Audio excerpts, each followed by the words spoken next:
વિદ્યાર્થી મિત્રો, 12th science બોર્ડની એક્ઝામમાં વિદ્યાર્થીઓને તકલીફ પડતી હોય તો એ છે એમસીક્યુની અંદર. આપણને ખબર છે કે થિયરી પોર્શન તો આવડી જાય છે, પણ એમસીક્યુમાં બહુ જ તકલીફ પડે છે. એટલા માટે એમસીક્યુ સરળ થાય તે માટે આપણે 12th સાયન્સ બોર્ડના જૂના પેપરોના અમુક એમસીક્યુ આજે ડિસ્કસ કરશું, ચર્ચા કરીશું, જેથી તમને એમસીક્યુ સરળ પડે.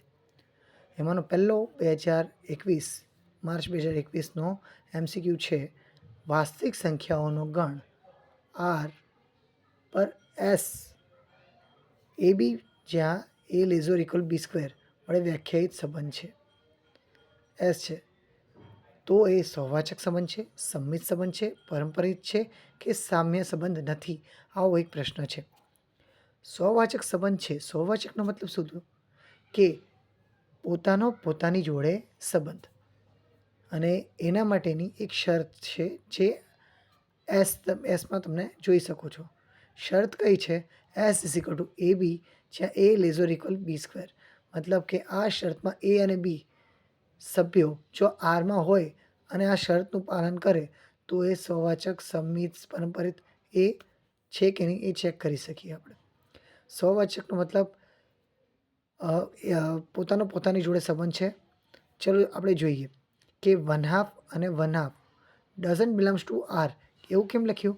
કારણ કે જો આપણે આપણી શરતમાં એ 1/2 પુટ કરીએ એટલે 1/2 મૂકવું તો શું થાય? એની કિંમત 1/2 અને બીની કિંમત 1/2 એટલે 1નો વર્ગ. મતલબ શું થયો કે 1/2 લેઝર ઇક્વલ 1/2 વર્ગ એટલે 1/4 થઈ ગયો.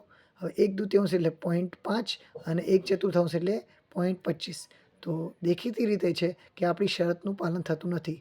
1/2 એ 1/4 કરતાં મોટો થઈ ગયો છે. તમે જોઈ શકો છો અહીં, બરાબર છે. માટે આપેલ સંબંધ સહવાચક નથી.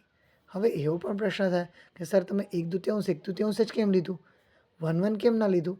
જો 1/1 લઈએ તો ઇક્વાલિટી તો હોલ્ડ કરે છે, મતલબ ઇક્વલ તો છે જ, પણ આપણને ગણ આરમાંથી લેવાનું કહ્યું છે. મતલબ કે બધા જ સભ્યો આવવા જોઈએ આરની અંદરના. એટલે 1 1 2 2 3 3 1/2 બધા જ જો થાય તો એ સહવાચક કહેવાય. અહીં 1/2 થતું નથી, બરાબર છે. એ જ રીતે 2 2 લેશો તો પણ એ પોસિબલ નહીં થાય, માટે સહવાચક સંબંધ નથી. ચલો હવે બીજો સંબંધ લઈએ, સંમિત છે કે નહીં ચેક કરીએ. સંમિત માટે શું છે કે એક પ્રકારની મિરર ઇમેજ, મતલબ કે એનો સંબંધ બી જોડે હોય તો બીનો સંબંધ એ જોડે થવો જોઈએ. જો એવું થાય તો સંમિત છે, બાકી એ સંમિત કહેવાય નહીં.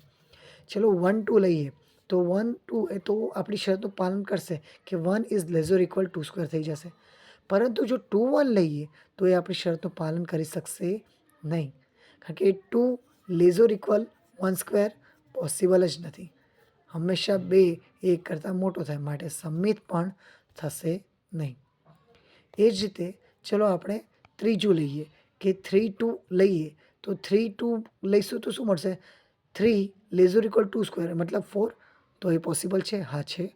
પછી 2 અને 1/2 1.5 લઈએ તો શું થશે? 2 લેઝર ઇક્વલ 1.5 સ્ક્વેર એટલે 2.25 એટલે 2.25. એ પણ શક્ય છે, પણ ત્રીજો સંબંધ શક્ય નહીં થાય, કારણ કે 3 એ 2.25 કરતાં મોટો થાય, માટે લેઝર ઇક્વલ થશે નહીં.